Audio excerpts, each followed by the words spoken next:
Ako po si Carol Villarreal, regular member ng GISAC Tobacco Branch. 6 years na po akong member at ako po ay kasalukuyang school administrator at school nurse ng Evangelical Kiddie Learning Center. Ako po ay naging member ng GISAC Tobacco nang dahil sa aking asawa na nagtatrabaho din sa GISAC Tobacco Branch. Kami po ay nagkaroon ng paaralan nang dahil sa tulong ng GISAC Tobacco Branch. Ito pong aming paaralan ay itinatag ng aking ina ng taong 2002. Kami po ay nagsimula sa maliit na espasyo na magkakasya lang po ang 10 to 15 students. Nag-rent po muna kami bago kami magkaroon ng sarili naming paaralan. Ang mahalaga po sa akin na naging kasapi ako ng GISAC.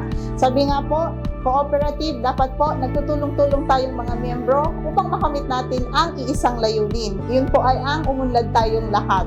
Okay, masasabi ko po ngayon na ang aking buhay ay umunlad dahil sa tulong ng GISAC.